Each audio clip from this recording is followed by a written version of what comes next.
Kyle Dubas delivered a mini State of the Penguins address on Wednesday night on the GM show, and Pat and I are going to discuss that, plus a lot more on this edition of the Locked On Penguins podcast.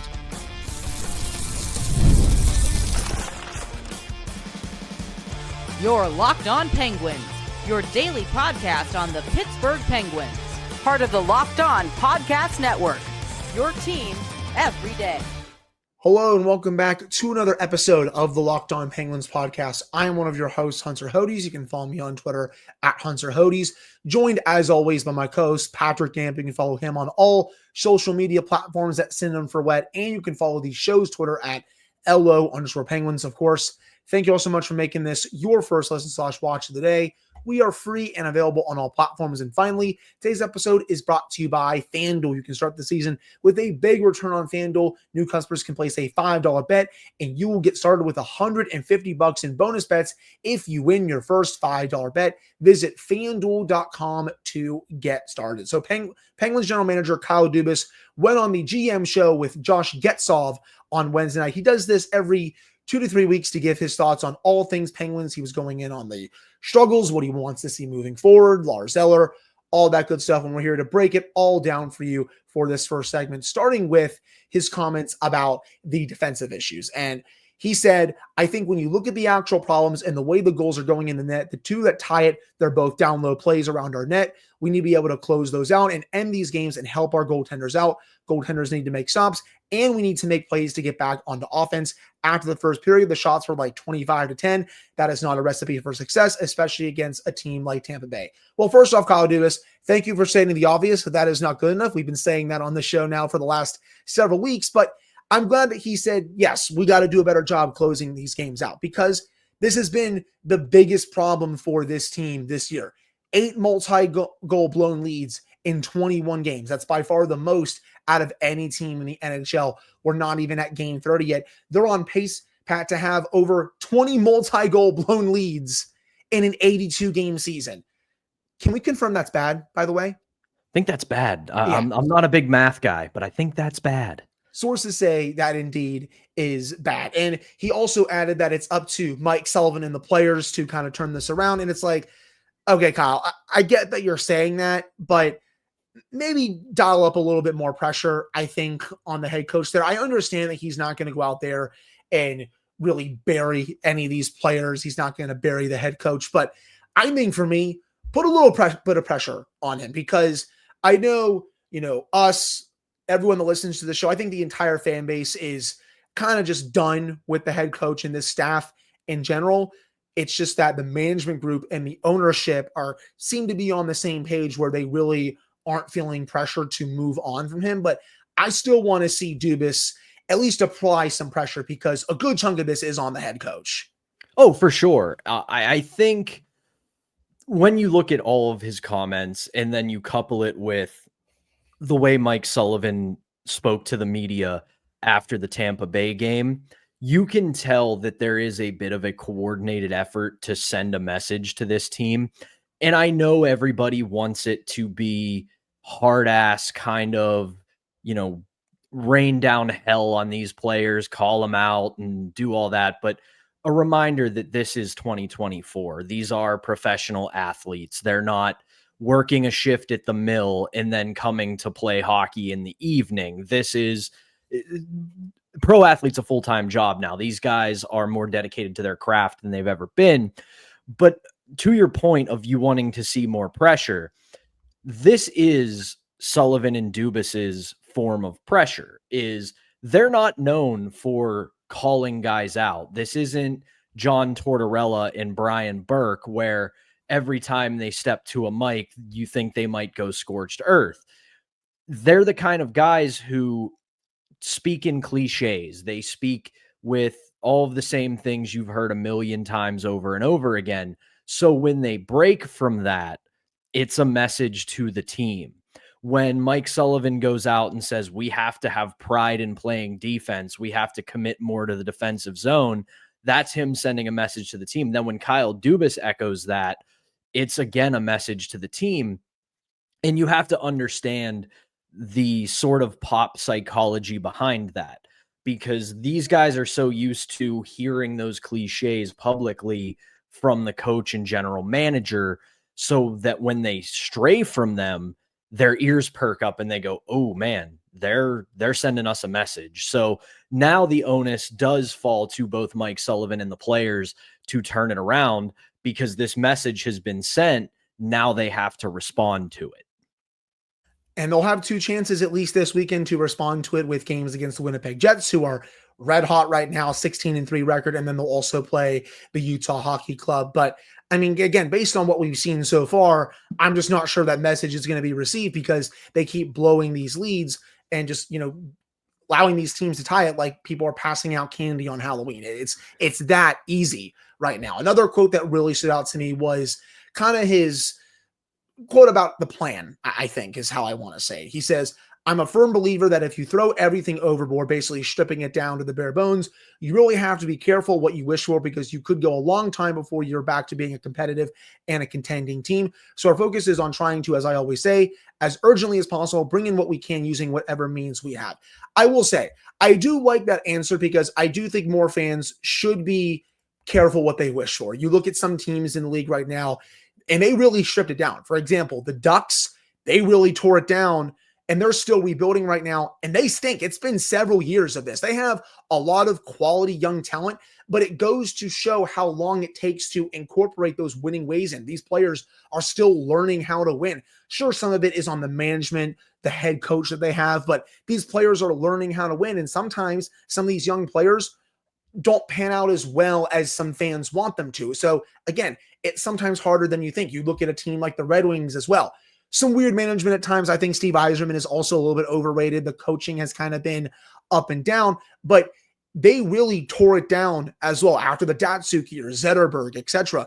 And look where they are now. They're kind of in the exact same place. They haven't been able to take that step and make the playoffs. It goes to show how hard it is to take that step and be a playoff team with some of these other teams in the conference. So I will echo that. I understand that people really want to potentially blow it up, but I will agree. You do want to be careful what you wish for, because as he said, and as other evidence is out there, it could be a while before you really get back to being on top. You're seeing it right now, as I said, with the Ducks, the Red Wings. You could throw other teams in there as well. Columbus obviously right now is not very good, and it's been tough for them these last several years, I would say, but still it's a hard job.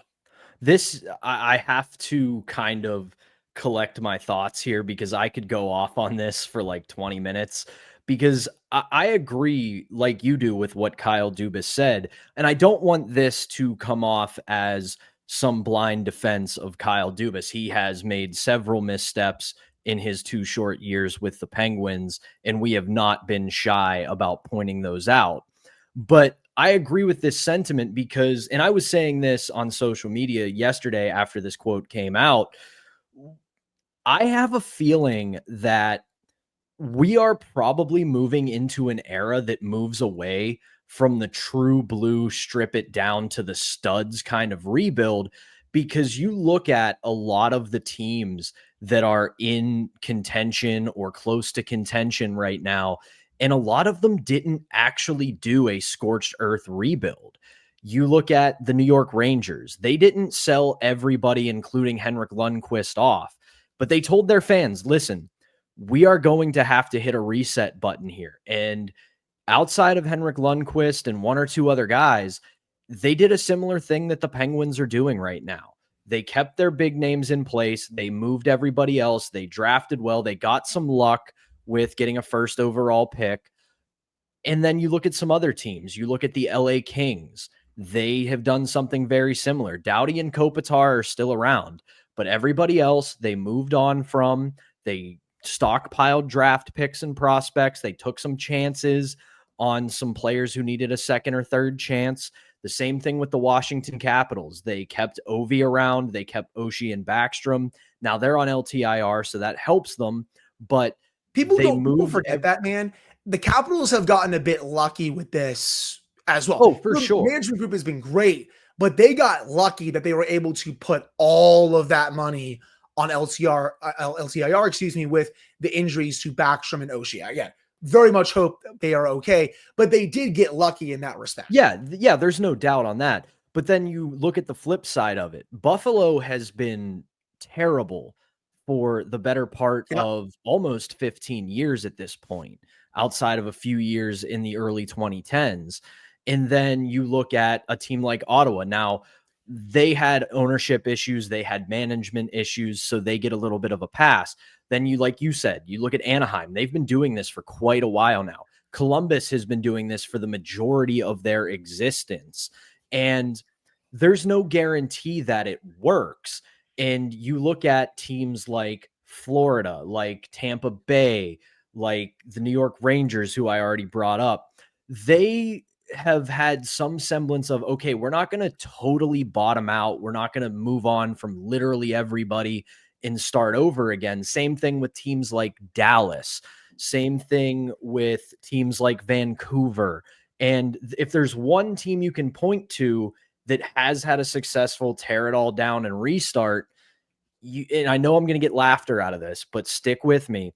It's Toronto, because even in their tear it all down rebuild, when they got guys like Nylander, Matthews, and Marner, they still kept guys like Jake Gardner, Nazem Kadri, Riley. So they still kept key pieces around, but sold everybody else off and said, listen, we're going to bottom out, but we need to have guys here who can set a culture, who have been around the block and can bring these new guys up, because it only happens every 5 or so years when a truly generational talent, Sidney Crosby, Connor Bedard, Alex Ovechkin, Kanan Taves, come around and they are just so good that they can set the culture themselves. Oftentimes, you have to have guys who have experienced this around, or at the very least experienced your organization when they were at least close to contending, to help these young guys out. So while there is no guarantee this plan from Kyle Dubas is going to work, I do think at the end of the day, we're moving into a different era of rebuilding in the National Hockey League, because we have seen a million nightmares of stripping it down to the bone where it doesn't work.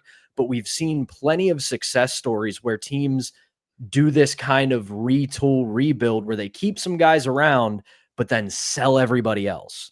Right. And the Rangers did do that, but I also will say the Rangers got a little bit lucky as well. Adam Fox only wanted to play for the Rangers. Also, Artemi Panarin only wanted to go play for the Rangers. You need at least a little bit of that luck if that retool is going to work. And sure enough, it did. They're one of the Stanley Cup contenders now. The Stars, while you say, for example, Ben and Sagan were getting a bit older, Radulov was there as well. Look how great they were drafting, Pat. Rupe Hintz, Jason Robertson, etc. Their drafting in particular was tremendous during that time. And it allowed them to do that little mini retool. And then look at them now. They're a bona fide contender, not just in the Western Conference, but in the league as a whole. So you need a little bit of luck, but you need to hit on your draft picks. And you also, again, need to hit on your prospects as well. So the Penguins, as you said, they're maybe a year behind the Capitals. And while there's no guarantee that it's going to work, they're at least trying to see if it will. Was there anything else that Dubas said during the GM show that you want to hit on before we hit the break? I mean, not particularly. I know he had a lot of nice things to say about someone like Owen Pickering. We talked about that earlier in the week. I think he should be here until the wheels start wobbling a little bit. But I mean, overall, like I said, I think similarly to Mike Sullivan's answers to the media after the Tampa Bay game, moving into the GM show yesterday, this is them sending a message to the team. Right. No, I hear you. And speaking of Owen Pickering, he was again involved in line rushes on practice on Thursday.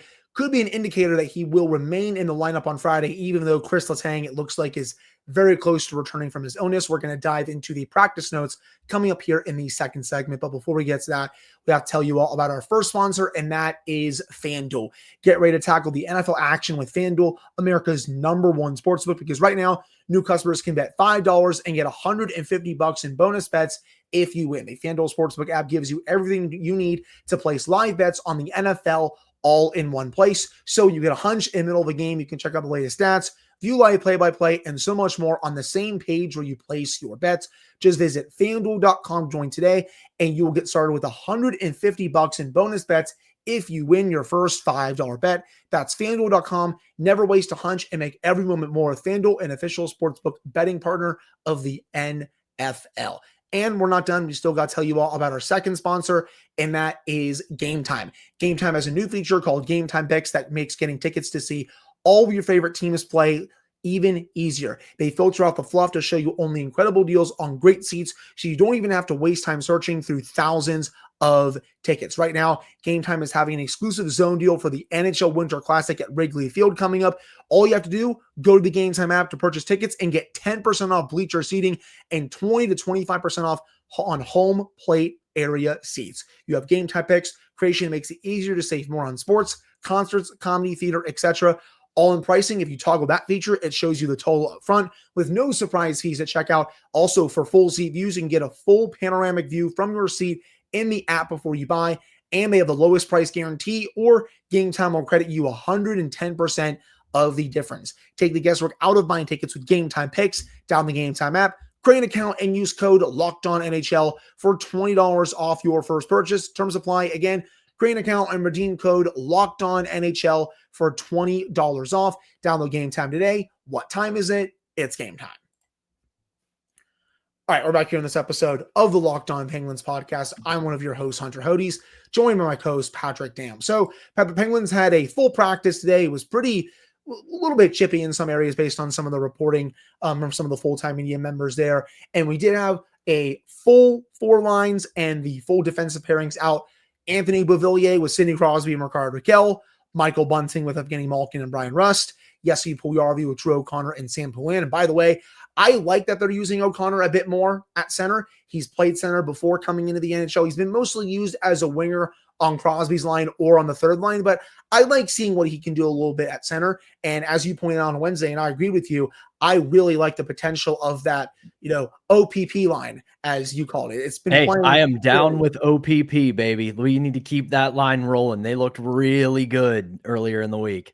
Yeah, no, I agree. And then on the fourth line, Matt Nieto, Noel Acciari, and Vasily Ponomarev. And then defensively, Matt Grzelcyk is still with Kris Letang, Marcus Pettersson with Erik Karlsson, and then Owen Pickering with Ryan Shea, Ryan Graves, and Jack St. Ivany as the fourth pairing. So based on practice today, we'll learn a little bit more for the morning skate on Friday. But based on practice today, it appears that Owen Pickering is going to remain in the lineup with Kris Letang coming back, and that is the right call. He has played two very good games at the NHL level. He hasn't been out there for any glaring mistakes. He's been very, good with the puck on his stick. He knows when to pinch and knows when to come back and not be too aggressive. He's been good in his own zone, very much reminding me again of a mini version of Paul Martin.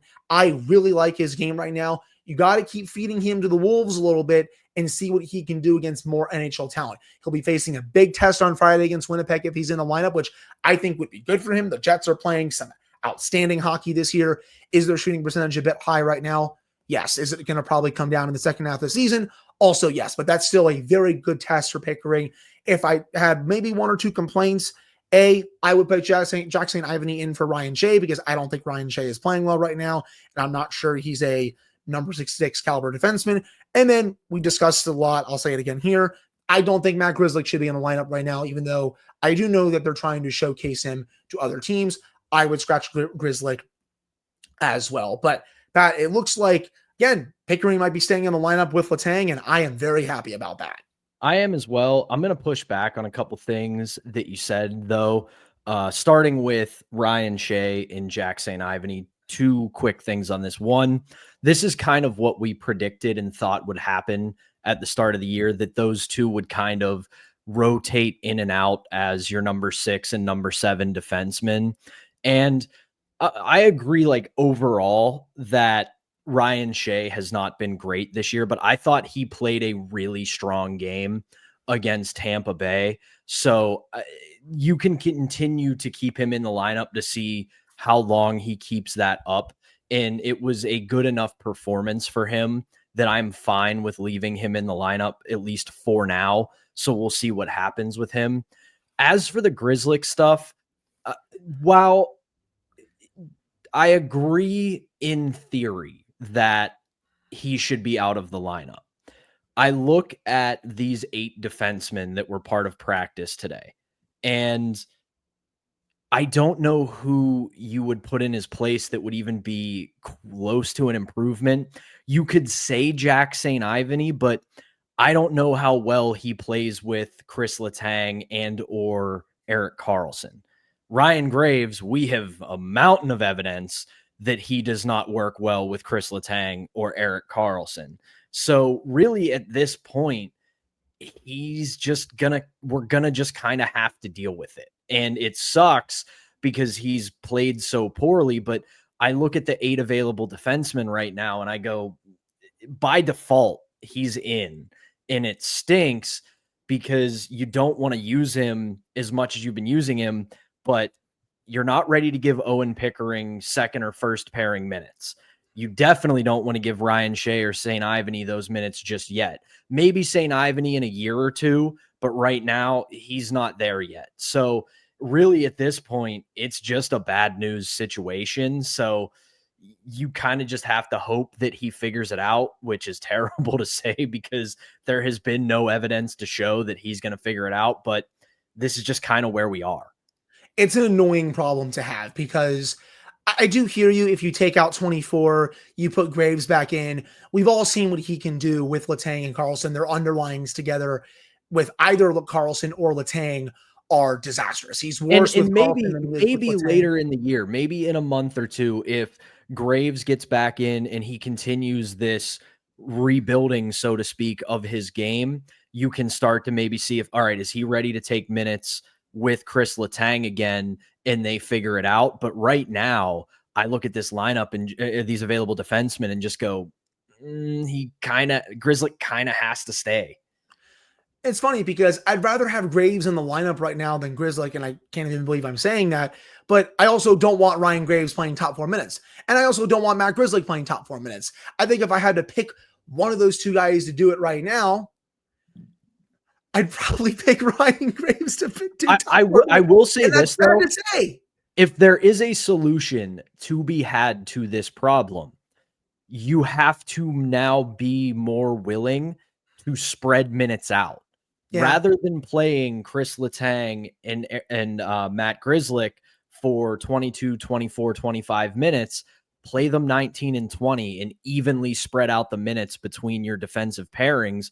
Because we've seen that, like I said, Ryan Shea played a solid game against Tampa Bay. Owen Pickering has had a very solid debut. We know Karlsson and Pettersson work together. So if you can spread these minutes out a little bit better, obviously special teams is going to play a factor in that, depending on how many penalties you or your opponent take. But if you can kind of give them all close to even minutes, 17, 18, 19 minutes, this might work out a little bit better. Because like I was saying the other day, I think part of the problem with Grzelcyk is usage. He's a guy who's at his best when he's playing 17, 18, 19 minutes a night rather than 20, 21, 22. So if you can find a way, whether it's Sullivan or Quinn, to give them a little less time, but make it more equal for all three pairings, you might have a little bit of a solution here.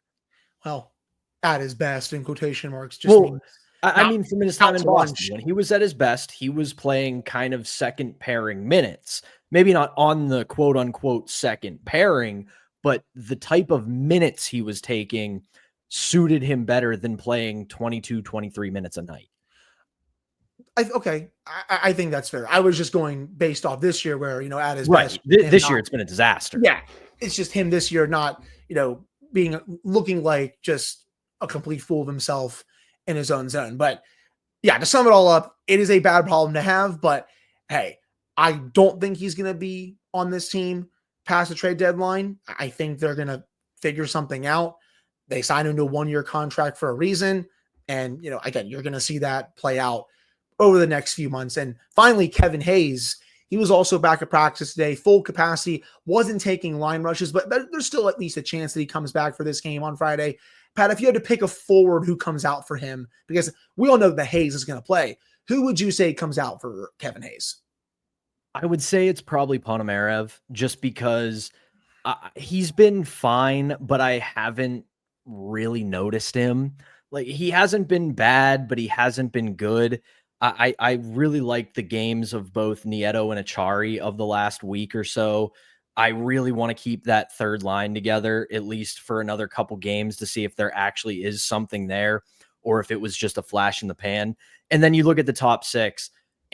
I know that a lot of people are down on Anthony Beauvillier, but he's been producing as of late. So you can't take a guy out who's been producing. And obviously Bunting, Malkin, Rust, and Raquel are playing very well. So, or as well as they can be, so to speak.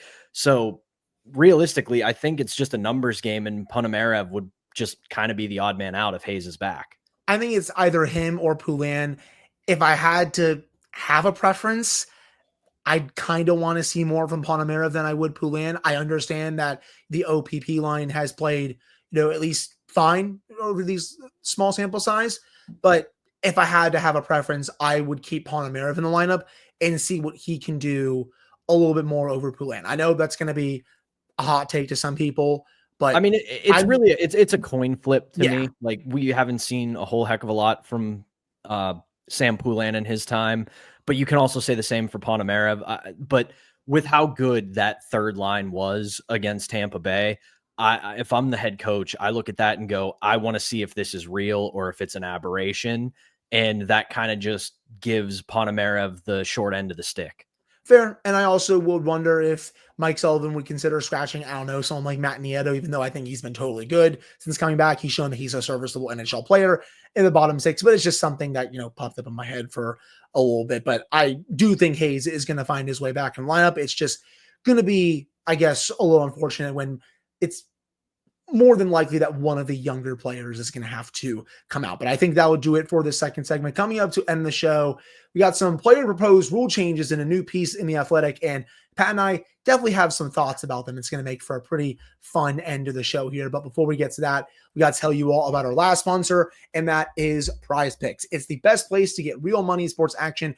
And with over 10 million members and billions of dollars in awarded winnings, PrizePicks has made daily fantasy sports accessible to all. You just pick more or less on at least two players for a shot to win up to 100 times your cash. Run your game all season long on PrizePicks. Again, you can now win up to 100 times your cash on PrizePicks with as little as 4 correct picks. It's the best way to get action on sports in over 30 states, including California, Florida, Georgia, and Texas. It's the only real money daily fantasy platform with an injury insurance policy so that your lineups stay in play even if one of your players gets injured. If your player leaves in the first half and doesn't return, PrizePicks also keeps your lineup alive. You can sign up today and get $50 instantly when you play only $5. You don't even need to win to receive the $50 bonus. It's guaranteed. They also offer weekly promotions that can lead to big payouts like Taco Tuesday. Each Tuesday, PrizePick discounts select player projections up to 25% to provide even more value to your lineup. Download the app today and use code LOCKEDONNHL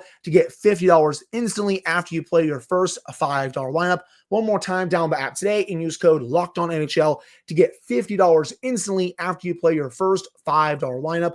That is PrizePicks. Run your game. All right, we're back here in this episode of the Locked On Penguins podcast. I'm one of your hosts, Hunter Hodes, joined by my co-host, Patrick Dam. So, Pat, this piece in The Athletic today was awesome. A player pool by the Athletic NHL staff just going into proposed rule changes, 3-on-3 overtime, goalie interference, video review, offsides, puck over glass penalty, so much. And we've had many conversations about what we would change before during some August episodes when there's really not much talked about. But for today, we figured we'd kind of revisit it because there's some pretty fun changes in here. And of course, we have to start with overtime. One player says continuous overtime, abolish a shootout. Another player says, how about let's do 3-on-3, then 2-on-2. It could be kind of fun. 2-on-2, I feel like would be a little too much for me. I think that's just a little too chaotic for my liking. I would be more of a fan of 10-minute 3-on-3 compared to 2-on-2.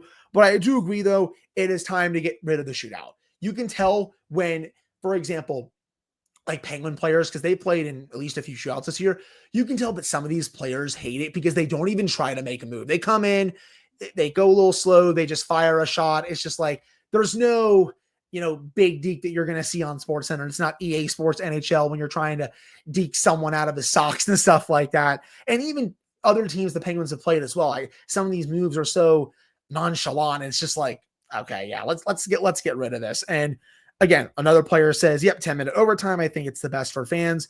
I used to have a take. I changed it because I love 3-on-3 so much. I used to have the take where I would love to see playoff overtime in regular season games where it's 5-on-5, another 20-minute period. But I think those games would just go way too late into the night, and people have work the next day of school. I think for the playoffs, that's great. It's a very unique thing. But as I got older and as 3-on-3 came into the league, I was like, okay, I like this better, at least for regular season. As much fun as 5-on-5, 20-minute overtime would be in the regular season, I think it would just be too much. I like the idea of continuous just because I think eventually guys would just go all out and end the game because you don't want to play the entire night. And I do think eventually a winner would come just because there would be fatigue, there would be more risks taken, and guys would try to end the game. And you're right. You watch a lot of the shootouts from this year, not just with the Penguins, just in the NHL in general. You can tell the players are over this. They don't want to do this anymore. The fans don't like it. The players don't like it. Its novelty has completely worn off. So at this point, just get rid of it. There was one in there. And Hunter, I was like tired as we were planning this episode. And then we started talking about what we were going to do before we hit record. And now all of a sudden it's like I've mainlined energy drinks because I could talk about all the stuff we're talking about today for hours at a time. There was one in there that is my Roman empire of rule changes that I have loved for a long time. And I think you could try it in 3-on-3 overtime and make it better.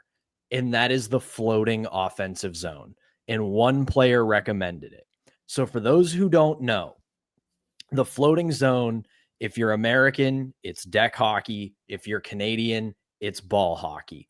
But the rule is basically in deck and or ball hockey, they have a floating offensive zone. And what this means is you still have your red line and your blue lines.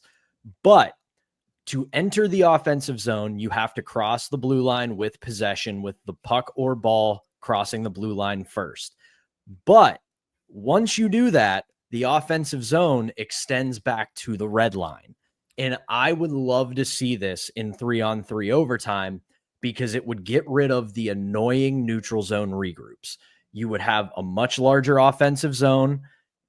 Defenders would still have to defend once you take it past the blue line, and it would open up so much more space. I would love to see this in 3-on-3 overtime. That would be fun. I think it would make the game a bit more chaotic. Another thing that I saw as well, someone said a power play in overtime should be 3-on-2, not 4-on-3. No. I don't think so. I think that's even more unfair than a 4-on-3. A 4-on-3 is already puts you at a big disadvantage. But again, that just goes to show why you shouldn't take penalties in that situation. But I think a 3-on-2, I don't know. I think that's a little too much for me. Someone else. I would add this quick amendment.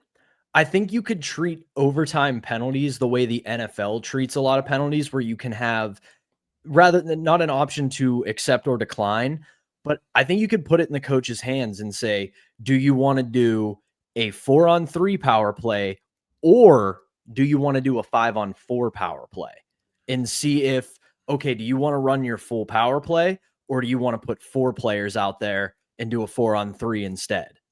I think, well, I wouldn't say every. I think most coaches would probably choose the 4-on-3 just because. I do too, but yeah. I do think there are a lot of teams, and we've seen it over the past couple of years, that have absolutely lethal 5-on-4 power plays. So if you're one of those teams and you get to overtime and they say, all right, 2-minute minor, you can have your 4-on-3, or we can do a 5-on-4. Coach decides. I mean, that's also fair. I just think personally, I feel like most coaches would go for the 4-on-3 because, A, zone entries are easier, and B, I think it's easier to create chances that way, even though, again, some coaches could go 5-on-4. Another one, this was cool for power plays. 2-minute measure, power plays shouldn't end if a goal is scored. That would be really cool, but I'm not sure how many people would sign off on that. I will say, though, it would make a player think twice before taking a penalty during a game. It would be pretty chaotic, I think. Yeah, I love that idea just because I think it increases scoring. And like you said, it makes players think twice about their actions. The other thing that I would love to see the NHL adapt, and another player recommended this, is the PWHL's jailbreak rule. If you score a shorthanded goal, your penalty's over. Yeah. I think if you put that rule in place, you're going to see a lot more risk taking from penalty kills. And it will, again, it's an opportunity to increase offense. And we have seen it across every other professional league in North America. Offense sells. People want to watch offense. So any excuse to get more goals, you should take every single one. And two more based off of that. Someone said, if you score on a delayed penalty, you should still get a power play. Yes, I agree with that if you want to create more offense. Also, if you're on the power play and a period ends, for that next period, you should start with an offensive zone faceoff. That is another way to create offense. I would be down for that. Yeah, I know it kind of screws over the penalty killers, but hey, maybe don't take a penalty at the end of a period, I think there. Another one also, eliminate offside reviews, these offsides that are a centimeter off when the league is preaching scoring more and more. It is stupid. I'll say this on that. I think the offside review, as it's constructed right now, is stupid because they are looking a bit too deep. We shouldn't have to dive into, centimeters or millimeters to see if a skate is barely offside. This was put in place to get rid of plays like the Danny Briere goal that you saw in 2012. He was a mile offside. The NHL officials should have caught that. If their challenge were in place, that easily would have been caught. It would have been taken off the board. That is why you have an offside challenge, not for 95% of other goals that come off the board now. Yeah, I don't have a ton to add to those. I agree with what you're saying. The last one I want to bring up, and I think this is a really unique one, and I think it would make a lot of sense. Basically, somebody suggested that if the team ahead at the end of the game takes a penalty with less than 2 minutes remaining, you get the full 2 minutes on the power play. Where if there's a minute 45 left, the Penguins are up 3-2, and they take a penalty, whoever they're playing gets the full 2 minutes. And once that 2 minute ends, if they don't score, game over. Because we see it in the NFL a lot, where you can have that one last play at the end of regulation, where if there's zeros on the clock, they don't blow the whistle and end the game. You can have a Hail Mary pass that goes in and when the clock's on zero. So I would like to see that as well, because you also know that if you take a penalty with less than 2 minutes and you're up a goal, you are just, and we know how the NHL is called, it's going to turn into prison rules. So you might as well just say, all right, you took a penalty with 1:45 left on the clock. The game clock is now dead. It's 2 minutes left in the game. I think that's fair, especially because in the NFL, like if someone takes a penalty as time expires, the defense that is, the offense will usually get one more play to see, they get the untimed down. Yeah, if they can put the ball in the end zone. And then if they don't, the game's over. Last but not least, I've said this on the show a lot. I'll say it again. Another person said, get rid of the puck over the glass, delay of game penalty. Whoever you are, you know what? Yes, I agree with you. I cannot stand that call. I'm going to get hate for that in the comments. People are going to DM me something. I'm sure of it. I have never liked that penalty. I can't stand it. I never have. I maintain what I said over the summer. I think it should be a one strike kind of penalty. You get one a game, goes over the glass. It's more than likely not intentional. So you just say, all right, there's your one. If you do it again, then it's a penalty. And hey, maybe at some point we can talk about the point system and how, some teams are kind of abusing the loser points, the New York Islanders especially. But I think that'll do it for today's episode of the Locked On Penguins podcast. Thank you all so much for taking the time to listen to / watch this one. Pat and I will be back with another episode for you all on Friday to get you all set for the game against the Jets and then the game on Saturday against Utah. So for Patrick Damp, I am Hunter Hodes. Thank you all so much for tuning in. We really appreciate it, and we'll be back on Friday.